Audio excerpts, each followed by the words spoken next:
우리 욥기서 32장입니다. 욥기서 32장 1절로 10절 말씀.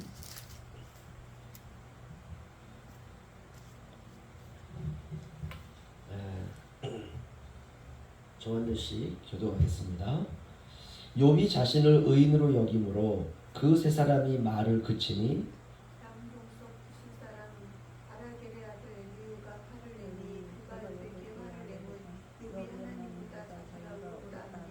또 세 친구에게 화를 내면 그들이 능히 대답지 못하면서도 욥을 정죄함이라.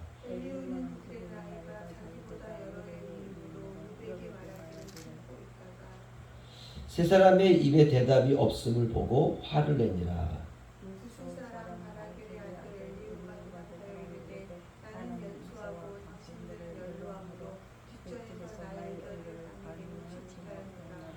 내가 말하기를 나이가 많은 자가 말할 것이요 연륜이 많은 자가 지혜를 가르칠 것이라 하였노라.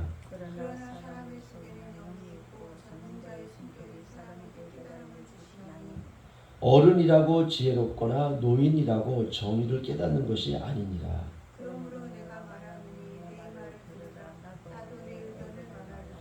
아멘. 장래가 난 집에는 여러 많은 사람들이 오고 갑니다. 대부분은 이 세상을 살면서 서로 이제 인맥이 있는 그런 사람들이죠. 또 장례식장에 오는 분들 가운데는 나이 드신 분들도 있고 또 자녀들의 친구는 또 젊지 않겠습니까? 나이가 적은 분들도 있습니다. 욥의 장례식장에도 아마 많은 사람들이 오고 가지 않았을까라는 마음이 듭니다. 오늘 32장을 보면 엘리후라는 젊은이가 나오는데요. 그 엘리후도 욥이나 다른 친구들에 비하면은 자기가 연소하다 이렇게 말하고 있습니다. 욥도 신앙이 있는 젊은 신분이 있는 사람 이렇게 볼 수 있습니다. 이 엘리후라는 이름의 뜻은 그는 나의 하나님이시다라는 뜻입니다. 이름답게 엘리후는 신앙적으로도 아주 뛰어난 젊은이입니다. 그런데 욥의 장례식장에 왔다가 욥과 세 친구가 이 대화를 진지하게 나누는 것을 옆에서 봤던 것 같아요. 그리고 본인은 나이가 연소하기 때문에 그 이야기를 유심히 들었습니다. 그리고 그들에 대한 그 신앙 또 태도 그리고 이야기를 나누는 모든 내용이 좀 고난에 대한 내용들이거든요. 자기 귀에 다 들려온 것 같습니다. 엘리후는 이제 문상 후에 집으로 가지 않고 이제 그들의 대화에 끼었다기보다는 본인 나이가 어리고 또 신앙적인 이야기가 오고 가고 그것도 고난에 대한 문제, 그 고난이라는 것이 바로 이제 욥에게 온 고난에 대한 문제죠. 이런 것들을 진지하게 이야기하는 그걸 들으면서 옆에 그냥 앉아 있었던 것 같습니다. 욥의 반응도 듣고 또 세 친구의 논쟁도 이렇게 들었습니다. 그런데 이제 결국 세 친구도 욥과 더 이상 대화가 안 되니까 입을 딱 닫아버리고 이제는 욥도 26장부터 어제 새벽이죠. 이렇게 자기가 이제 뭐 30장까지 31장까지 계속 이야기를 해요. 그리고 이제 욥도 자신의 입을 딱 닫습니다. 그래서 1절 보시면요. 욥이 자신을 의인으로 여김으로 그 세 사람이 말을 그치니 아멘. 그러니까 그 욥을 문상하던 세 친구가 더 이상 말을 할 필요가 없는 이유는 뭐냐? 딱 하나입니다. 욥이 자신을 의인으로 여기는 거예요. 나는 문제 없어. 야 그래도 네가 고난 당한다는 거는 뭔가 그래도 문제가 있든지 아니면 아무튼 이런저런 얘기를 한 거예요. 또 심각하게 얘기도 하고 또 욥의 마음에 야 너 그렇게 잘난 척하면 안 돼. 이 세상에 잘나는 사람이 어디 있어. 하나님 앞에서 다 우리는 죄인이야. 아무튼 여러 가지 이야기를 하는데도 욥은 자신이 의인이다 라고 이제 계속 주장을 하니까 세 친구가 입을 딱 닫은 겁니다. 서로 눈치를 줬겠죠. 야 더 이상 얘기할 필요가 없다.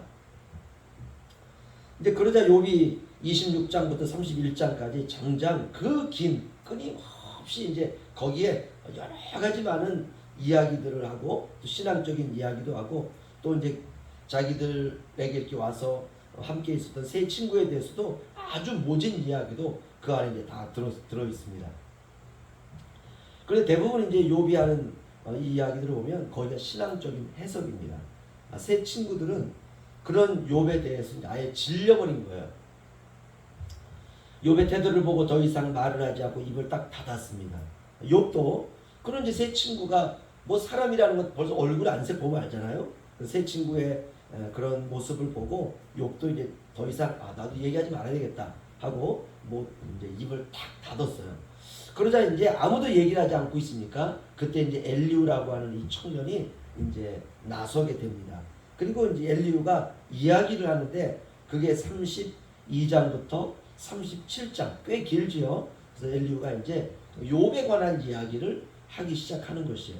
2절 보시면요.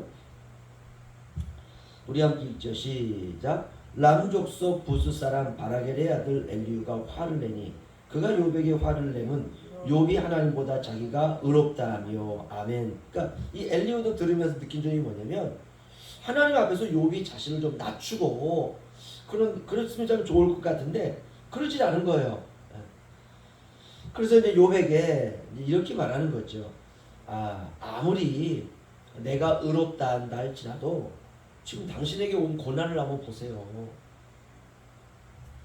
인간은 다 흙인데 제가 외람되지만 제가 나이도 젊고 하지만 당신 이야기를 듣다 보니까 마치 흙이 하나님을 가르치는 것 같은 그런 뉘앙스로 내게 들립니다. 그렇게 하면 되겠습니까? 그리고 이제 그렇게 얘기를 하는 거예요. 그럼 자중하시죠. 그리고 이제 친구들을 향해서도 이 이제 엘리우가 이야기를 합니다. 3절 보시면요. 우리 함께 읽죠. 시작. 또 세 친구에게 화를 내면 그들이 능히 대답하지도 못하면서도 욥을 정죄함이라. 아멘. 그러니까 32장부터 37장까지는 이제 엘리우가 이런 부분을 계속 얘기하는 거예요. 핵심은 전능하신 하나님에게는 우리가 알 수 없는 깊은 뜻이 있다는 것입니다. 우리에게 고난이 오든 우리에게 축복이 오든 우리에게 기쁨이 오든 때로 우리에게 죽음이 오든 우리에게 오는 이런 모든 것들은 우리는 알 수 없지만 하나님에게 깊은 뜻이 있다는 것이에요. 그리고 그분은 공의로우신 분이기 때문에 선에 대해서는 의로 갚으시고 악에 대해서는 벌로 갚으시는 하나님의 공의 모든 것을 완전하게 다스리시는 분이시기 때문에 욥이 당신에게 일어난 일을 보면 정말 처참한 일이지만 이 모든 일들은 하나님의 계획 가운데 있다. 따라서 연약한 인간은 자기의 생각과 이성으로 현실을 평가할 것이 아니라 끝까지 하나님을 신뢰하고 경외하는 것이 가장 지혜로운 것입니다. 라고 조곤조곤 하나하나 이야기하는 것입니다.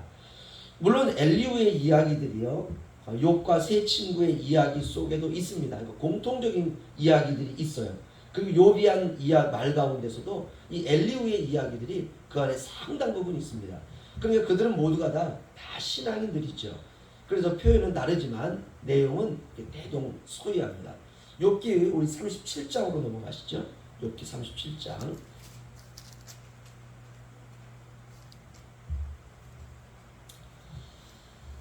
엘리우가 32장부터 37장까지 이제 이런 이야기들을 쭉 하면서 37장 마지막에 21절로 24절입니다. 저와 앉아서 교독하죠. 그런즉 바람이 불어 하늘이 말끔하게 되었을 때 그 밝은 빛을 아무도 볼 수 없느니라.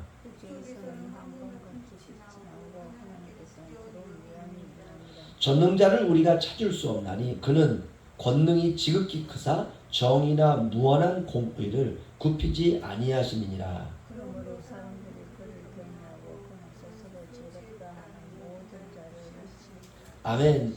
그러니까 엘리우 역시 이제 긴 이야기를 다 합니다. 그리고 하나님의 공의로우심, 그분은 전능자이시고 이런 이야기들을 쭉 이렇게 해요. 이야기를 하고 난 이후에 엘리우도 입을 이제 딱 닫습니다. 그러니까 이제 욥의 친구들도 더 이상 뭐 자기가 의롭다고 하는데 뭐 자기 잘났다고 하는데 내가 뭐 더 이상 할 얘기가 있을까? 입을 딱 닫고 욥도 입을 딱 닫고 그리고 엘리우도 그 옆에서 이제 자기가 나이가 어리지만 여러 가지 많은 이야기들을 오랜 시간 동안 하는 것을 보면서 내가 한마디 해야 되겠다 하고 이제 욥도 욥에게도 화를 내고 친구들에게도 화를 내고 그리고 자기도 입을 딱 닫습니다. 이게 이제 37장까지 욥기의 마지막입니다. 이제 그리고 이제 38장부터 하나님께서 나타나셔서 말씀하시는 장면이 38장부터입니다. 우리가 이제 37장까지 왔는데요. 저는 이런 생각을 합니다. 지금 욥을 둘러싼 사람들의 이 모든 대화의 핵심이 뭐냐면 고난이거든요. 그렇다면 고난이라고 하는 것이 무엇인가? 욥을 제외한 사람들은 욥 외에는 고난을 경험할 수 없습니다. 지금 그렇죠? 지금 욥의 친구들이나 엘리후나 그들의 자녀들이 죽은 것도 아니고 그렇죠? 사업이 망한 것도 아니고 가산이 몽땅 부도가 난 것도 아니고 그냥 그들은 그냥 평범해요. 일상이. 근데 욥은 지금 뭐 인생이 완전히 끝난 거죠. 다 끝난 겁니다. 그래서 그들이 와가지고 욥에게 고난에 대해서 이러쿵 저러쿵 하는 이야기들은 욥에게 이제 충고하는 거죠. 네가 죄를 지어서 그래. 네 자식들이 죄를 지어서 그래. 그런 증거가 어디 있어? 라고 물으면 지금 너에게 일어난 일을 봐봐. 이거는 평범한 일이 아니야. 죄를 짓지 않고서는 이런 고통이 올 수가 없어. 이렇게 아무튼 충고를 하고 있는 것입니다. 지금 고난의 현장에서 몸으로 고난을 겪고 있는 사람은 욥 한 사람뿐이에요. 문상 왔던 사람들은 문상을 와서 위로하고 이제 가면 끝입니다. 잿더미 위에서 그대로 살아갈 사람은 욥이죠. 고난은 이런 겁니다. 모든 슬픔과 아픔과 절망을 몸에 담고 인생을 살아갈 수밖에 없는 것. 이게 고난이에요. 욥에게 4명의 친구들의 말이 도움이 되었을까? 그건 모르죠. 하지만 이런 시간들을 통해서 욥은 고난에서 조금 떨어져 가지고 자신의 고난을 볼 수 있는 기회를 가졌다는 것. 이게 중요합니다. 고난에 파묻혀 있던 자리에서 조금 떨어져서 고난에 대해서 생각하고 이야기하고 고민해 볼 수 있는 시간. 인생의 깊이는 저는 고난에 대한 이해가 아닐까라는 생각이 듭니다. 인생은 고난의 세월입니다. 우리가 그 고통의 세월을 살아가면서 그 고난의 신비를 몸으로 체험해 가는 것. 이게 인생입니다. 너무 큰 고통이죠. 고통의 원인도 모르는데 다른 사람을, 이웃을, 더 나아가 하나님을 원망하는 일은 우리가 피해야 되는 것입니다. 고통에는 뜻이 있습니다. 고통이 크면 클수록 그 안에 담겨진 뜻도 아마 클 것입니다. 우리가 현실만 보고 판단하면 어리석음에 빠지는 것이죠. 그래서 고난은 머리로 이해하는 것이 아니라 하나님의 전능하심과 하나님의 공의로우심 안에서 우리가 그분을 계속해서 경외하는 신앙으로 바라보는 것입니다. 고난을 허락하신 하나님의 마음이 있습니다. 그렇다면 이제 욥의 남은 인생은 어떠했을까? 성경은 고난 후에 욥이 140년을 살았다라고 말하고 있습니다. 그렇다면 고난 후에 욥은 140년을 어떻게 살았을까? 이것이 어쩌면 우리의 인생에도 남는 숙제일지도 모릅니다. 우리의 인생에도 고난이 왔다가 그리고 그 고난 이후에 우리가 인생을 살게 됩니다. 그럴 때 우리가 현실에서 욥처럼 하늘로 우리의 눈을 열고 하나님을 경외하는 마음으로 저와 여러분이 고난 이후에 우리의 모든 인생을 살아가시는 축복된 저와 여러분 되시길 주의 이름으로 축원합니다.